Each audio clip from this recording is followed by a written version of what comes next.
Hello, can you guys hear me? Yep, we can hear you. Okay, I think it's time. Certainly didn't expect this many people show up. Um, and I actually didn't prepare that much for this section because it was just something that came up 2 days ago. Uh, and and I did ask internally whether it'd be fine to talk with the same community about this, and the answer was yes. So I just put it in here. So, just a bit of background information for people who are not very familiar with this area. So currently the x86 instruction emulation is done inside the hypervisor. And the code is written in C, and file itself is 12,000 lines long. And x86 instruction emulation has been a source of security issues in the past, and in the future there may be more security issues. So I think it'd be good if we can increase our security posture by moving this thing altogether into user space. So that's a bit background on Zen, and internally in Microsoft we have an experimental project to port a cloud hypervisor to run on Hyper-V. Send the link here. So cloud hypervisor is it's not really a hypervisor. Just think of it as a QEMU that's written in Rust. And one of the requirements on Microsoft's side is to do the instruction emulation in user space.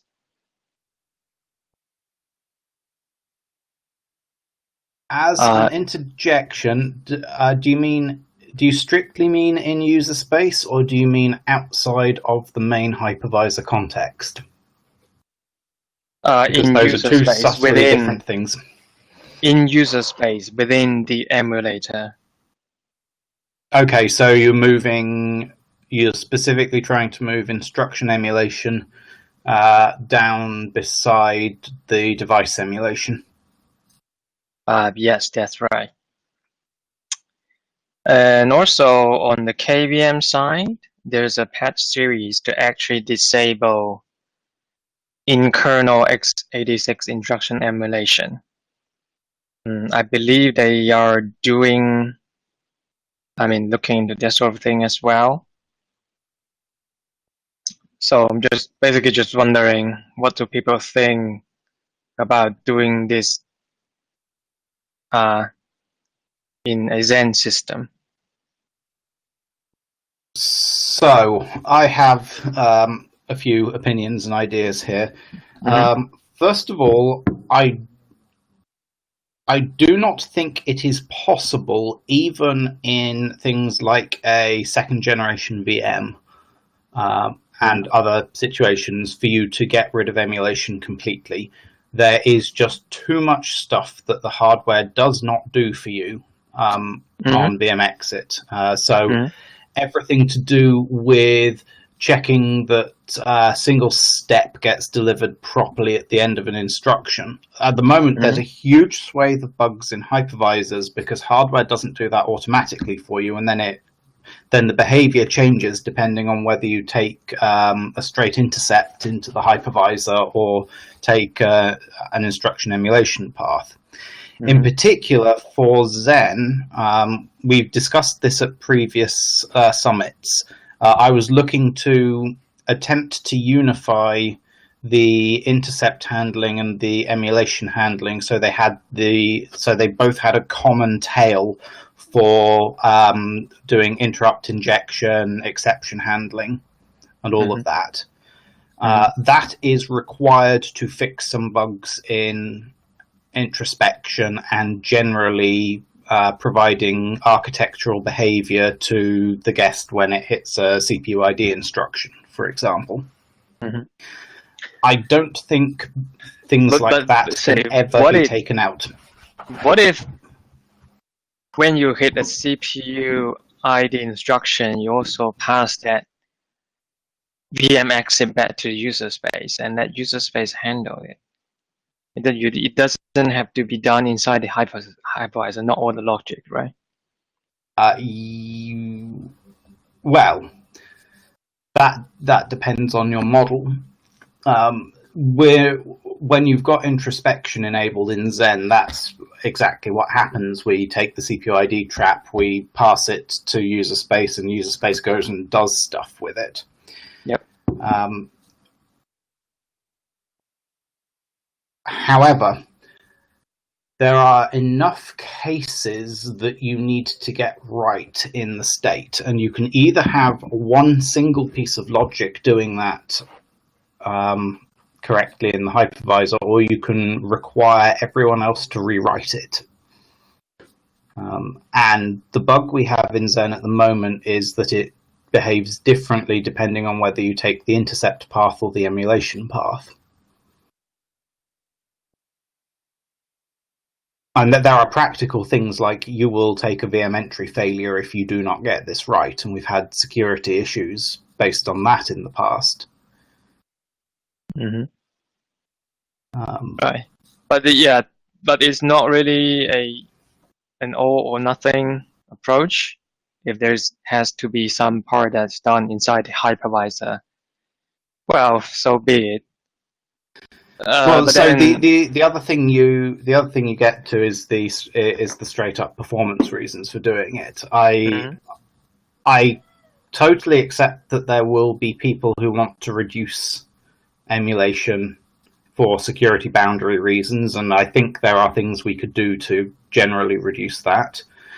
You are never ever going to substitute the actual intercept handling. So the intercept handling must be completed by the hypervisor or passed to user space, because these are actions you cannot not do. So on that side, you have to do them in the hypervisor, or you have to pass them to user space. And passing them to user space is certainly fine. You may get increased security via that mechanism. You definitely get reduced performance via that mechanism, and that's a valid trade-off that people might choose to take. Yep. Yeah, especially with KVM, you might be not hit such hard as with Xen, right? Because on KVM, you have the QEMU process running on the same physical CPU in theory. So your vCPU is more or less a kernel context of the QEMU process. But on Xen, you need to either have some user process somehow associated with the vCPU on the same physical CPU, which would be really dramatic change in DOM0, or you have to take into account scheduling as well in DOM0. And this might be rather hard, because when you have got 20 vCPU guessed and only 4 vCPU DOM0, you will have problems in some times.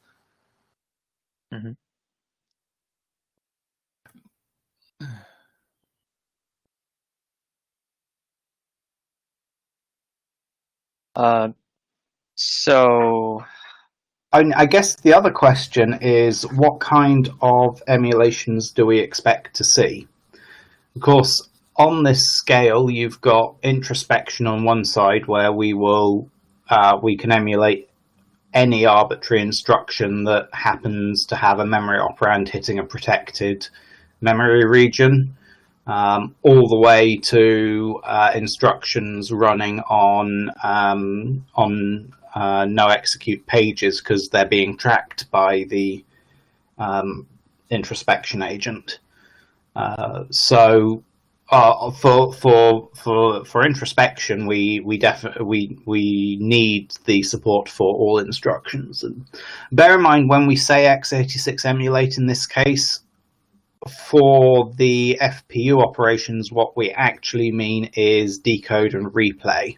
It's not that we have open coded all the SSE and the AVX logic.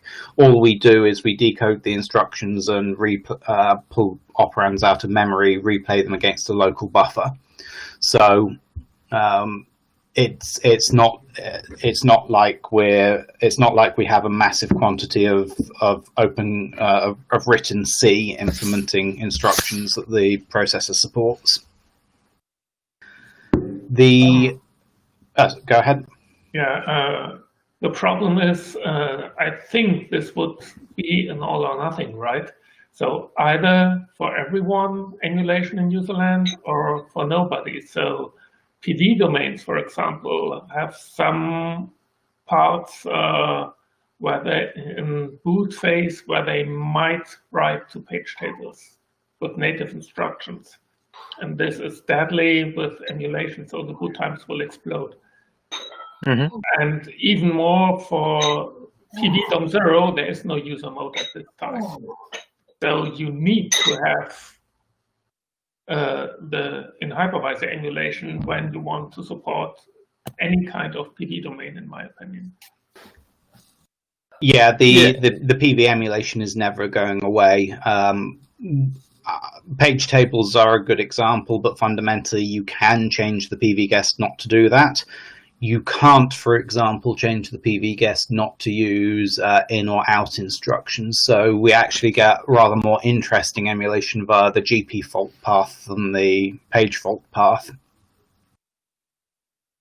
I think it's reasonable for you to say that an enlightened VM should get down to a minimum amount of emulation.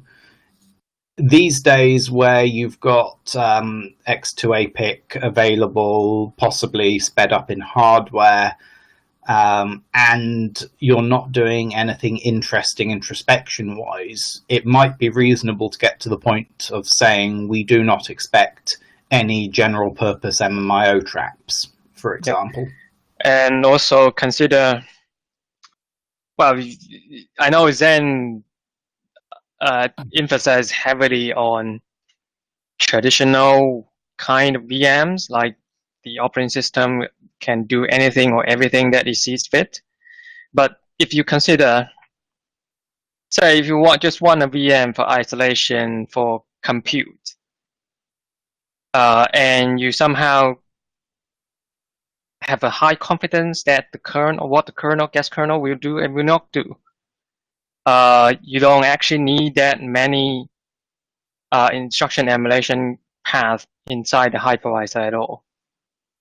Like the x86 instruction emulator inside Zen is really trying to be all and do all, but it's yes, it's required for traditional kind of VMs, but in reality, if you run a fully, it's not fully virtualized, but fully enlightened VM, a cloud native OM, a cloud native, yeah, you don't actually need all that code. I think it would be. I agree with your point. There are VMs we would like to run that should not hit the majority of emulation. I think it is reasonable to try and put in a security barrier there to say this VM is expected not to use general emulation. I think that would be fine. It is going to guarantee to hit things like the CPU ID trap, the MSR traps. Intercepts.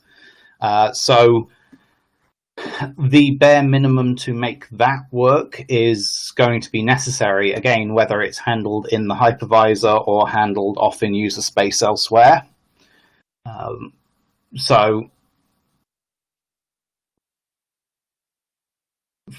Yeah, but in those use cases, you can actually just say we don't want it to take the in hypervisor instruction emulator. We want it to take a different path. Right, but I mean, it doesn't under Zen at the moment.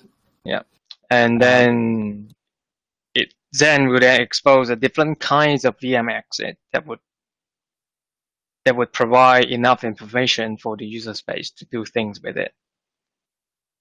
So specifically, at the moment in Zen, we have two totally orthogonal code paths. We've got the ones that come from the instruction intercepts, and we've got the ones that come from general emulation. And this in practice means you get two different behaviors depending on how exactly you came to run the instruction. And also, it means that you get different corner case behavior when, for example, you're introspecting a write MSR to something that the introspection agent is interested in, depending on whether it's running on no execute pages or not. So from that point of view, what I wanted to do was to combine the intercept and the emulate path by having, because essentially an intercept is just a bit of an intercept is an instruction where the hardware has already told you something about it. So what I really wanted to do was split x86 emulate into two parts, where you have first the decode and the gathering of state, and the second part was doing the instruction. And it's quite easy to fit intercept into the middle there. So your intercept comes along and says, "Hey, here is all the information that exists about this instruction. It's a write MSR. Here's your index." At which point we would end up with only one code path that is the "how do I deal with this write MSR?" And it might be go to the guest write MSR function, or it might be hand off to user space for the introspection agent to look at, or maybe in a third mode, it's always hand all of this state to user space.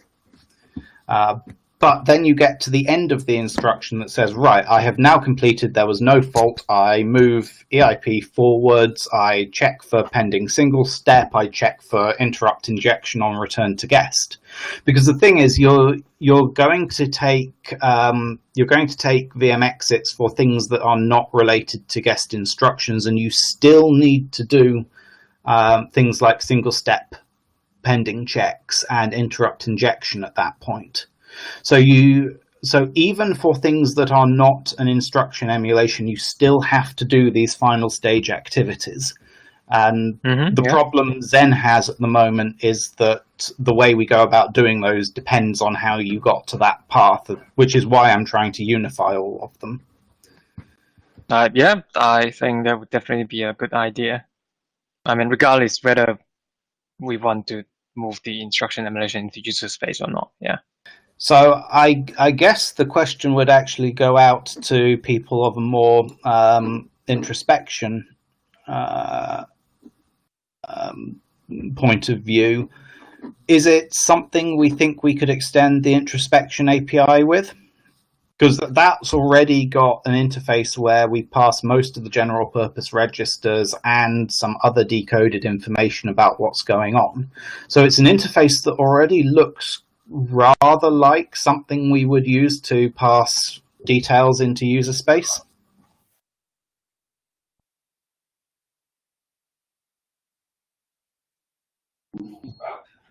Wouldn't expanding IRX be kind of more natural to this? Maybe an IREC v2 that does not share most of the bugs that the current IREC structure has.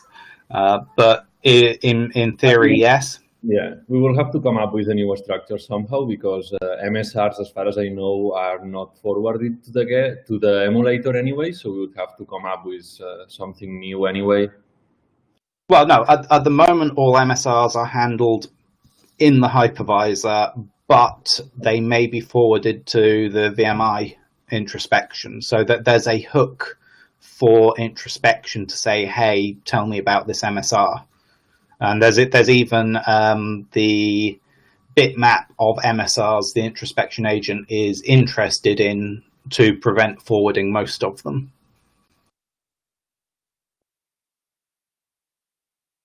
I also wanted to ask whether this will also include the decoding of the instructions, so that you would forward all the registers and then let the VM exit information, I guess, or something like that, and the guest will do the decoding, or are we going to keep the decoding in Zen and then just forward, send a normal IOREC like we do now, where the decoding is done in Zen?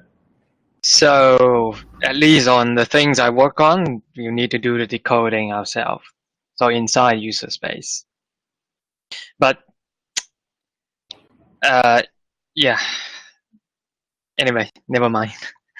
And that's not too difficult. What you do is you pass pass the whole stream to CS and RIP to the guest.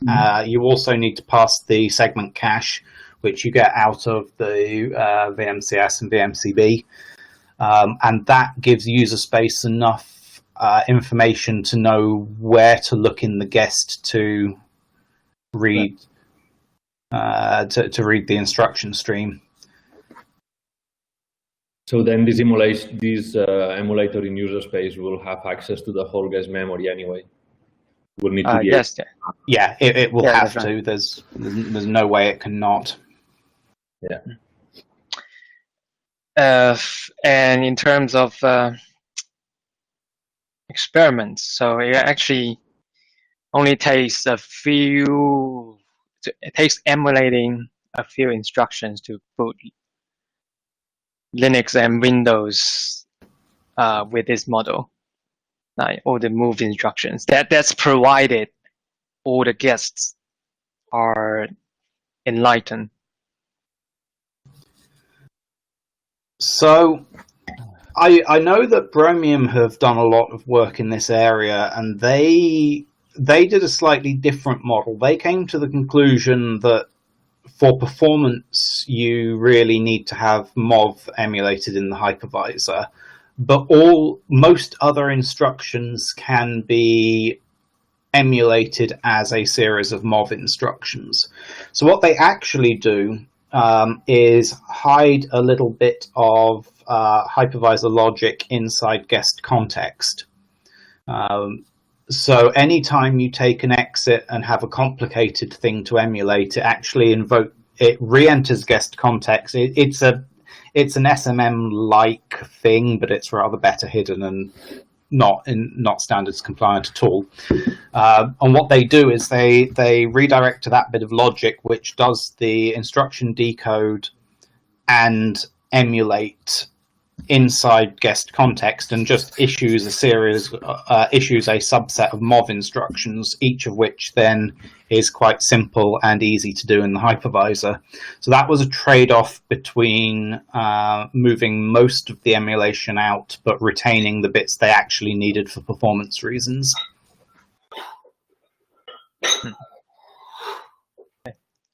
So I believe there's optimization for that as well, at least in the design we have at the moment. Yeah, more specifically, just like like you said, for the move instruction, that sort of thing. Yeah. To be perfectly honest, I have been pestering Intel to get MOV decoding in an intercept for at least 6 years now, and they still don't seem to know whether it would be useful or not. They keep on asking for performance numbers.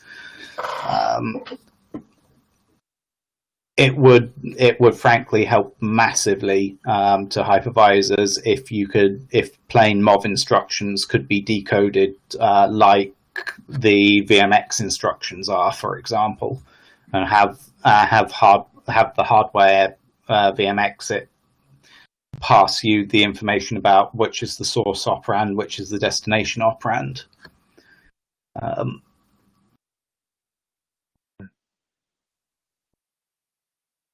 But that doesn't exist on any hardware at the moment. Yeah, so I still don't have a very good sense on whether this is something that the Zen community would be interested in. I mean, after we talk so much, I mean, we've gone into a lot of details. Yeah, so. I think Andy's suggestion, well, Andy's, the thing that Bromium does, moving it inside of the guest, seems very interesting. I mean, we already have a special pages that we use, so we could probably load something there and then jump into it and do the decoding there or something like that. And it will probably perform better than moving it to DOM0 user space. Yeah, in the Zen model in particular, you've got latency associated with the double scheduling, and I know the Bearflank people have a different idea of how to try and fix the double scheduling problem. From my point of view as an x86 maintainer, I would be very happy for people to experiment in this area. I know that in reality, the use cases that pay my paycheck will depend on it being faster rather than perfectly secure. So I think this would be interesting for Zen to have. I'm not entirely sure whether it would be massively widely adopted, and I think that would come down to use cases and risk profiles. Mm-hmm. Yeah, that's fair enough. I think if you're actually looking to reduce attack surfaces, particularly in Linux, it might be better to get second generation VMs or things like that only ever need the mov instruction, and we can terminate it completely if it steps outside those bounds. I think that might give you a better general reduction in attack surface. At which point you're then in the position where most of your VMs can run like that, and your other one that's still introspecting can still actually run the logic in the hypervisor if it needs to. I think there's definitely use in saying this VM is expected not to require general emulation. But I'm not entirely certain how that would look right about now. Yeah, okay. Okay, asshole. Corey, did you want to say Sorry, something? I'm talking to my dog. I didn't realize I was it randomly mutes you or not mutes you when you join. I'm sorry about that. I thought I was muted.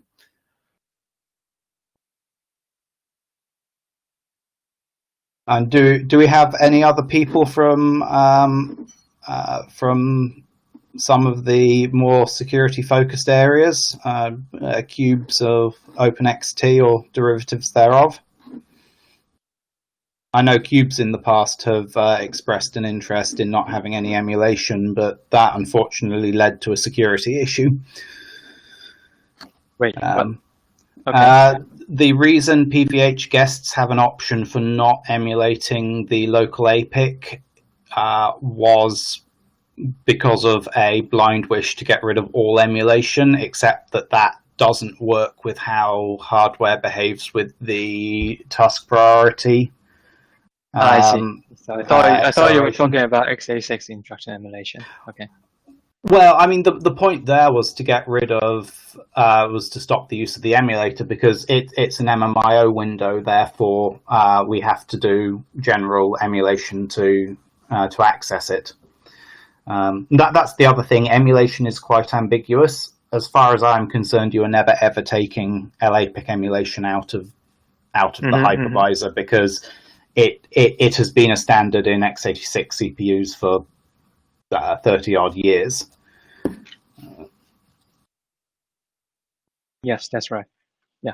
So I was just specifically thinking about more specific. yeah, just x86 instruction emulation in general on the ML region, that sort of thing.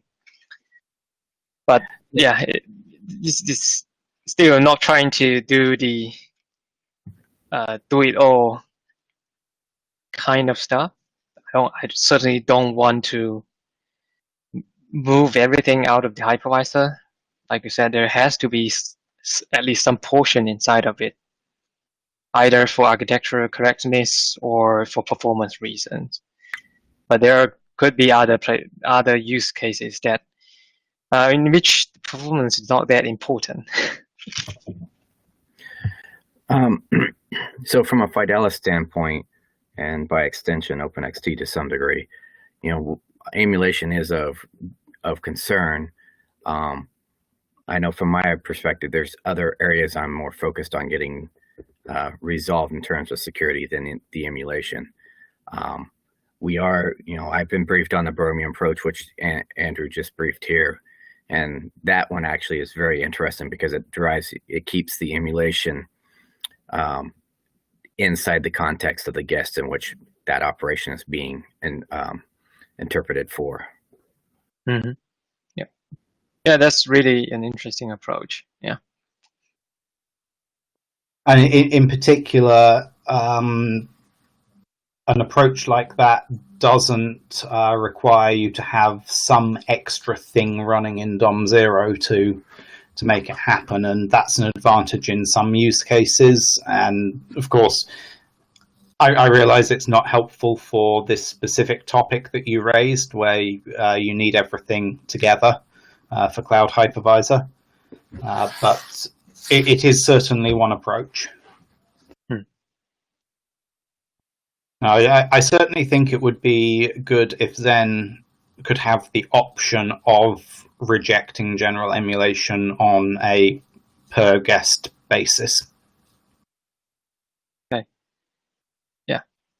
It just came to me that actually there's a thing called Windows Hypervisor Platform, and yeah, say if you look at just one moment. Right. Sorry, not wrong page.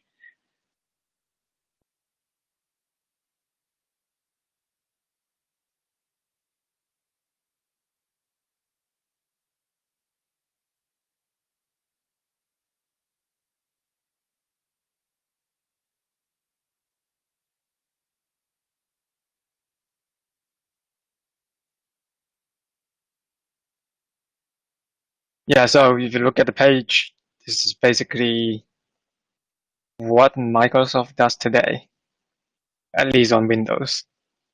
So just information, I'll give you some background idea, information on why I bring this up. But anyway, it's just out of my curiosity to bring out this topic with the Zen community, and I certainly don't have time to actually work on it, but to learn a bit more about this topic from Zen's perspective is rather helpful, at least for me.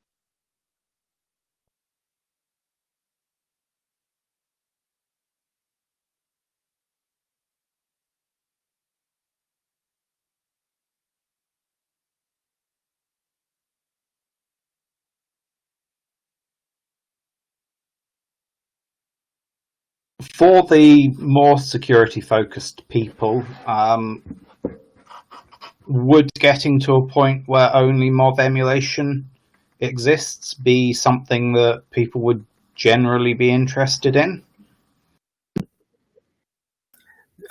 Yes. So reducing what's in the hypervisor, and also isolating what more riskier parts as well, such as the emulation.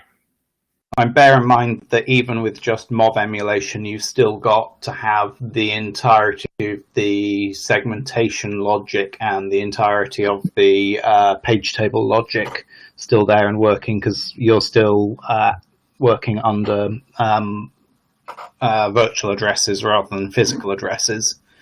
So there is more code than just the straight how do I deal with a MOV. Right. But you're no longer, everything else that you've ejected to get down to MOV, it would be a dramatic decrease, right? I think it would be a decrease in attack surface.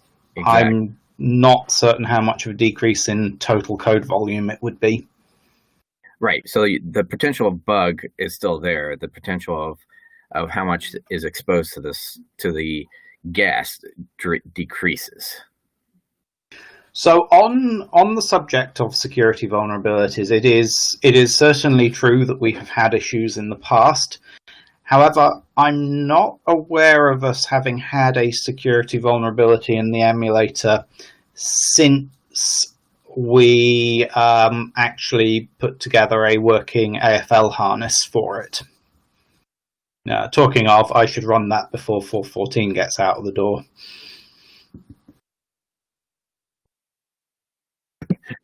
But yeah, seriously, if you can find a bug in the emulator, we'll fix it.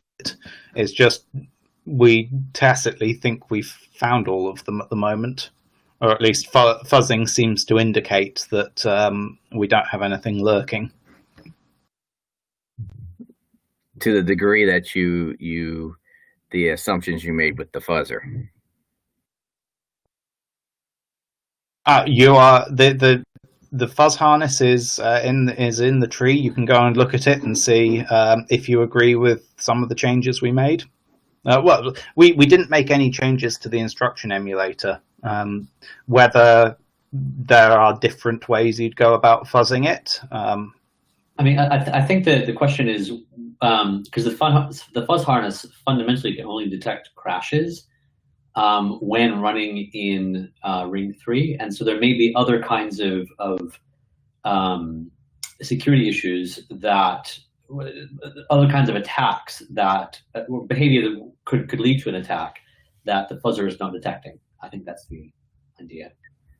Right. So to put the theoretical hat on for a moment, the larger your surface is, with the larger code base which increases your potential for a bug, raises your risk. So, on our standpoint, we want to reduce that risk as best as possible without making it completely unperformant.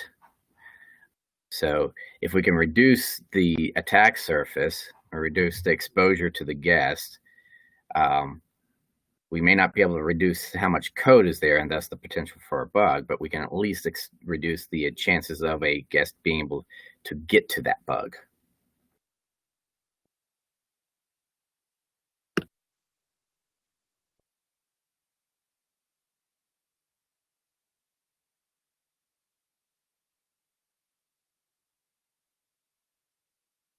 So sorry, I was kicked out of the room, so I missed the last few minutes of what you guys spoke about. But what was the last thing you heard? I think I was kicked out after I pasted in the link to the Windows Hypervisor platform. Oh, so when he went quiet and we started talking. Right. Okay, so yeah. In the meantime, we've discussed a little bit about the AFL fuzzing harness, which actually everyone can thank Wei for. He started it. I know George started it, but I make everything, integrate everything in the tree. So credit where credit goes. Okay. So I've get all the information I needed. So thanks guys for coming. And the next session also is on by me, so I think I'll need to take a short break. And thank you guys.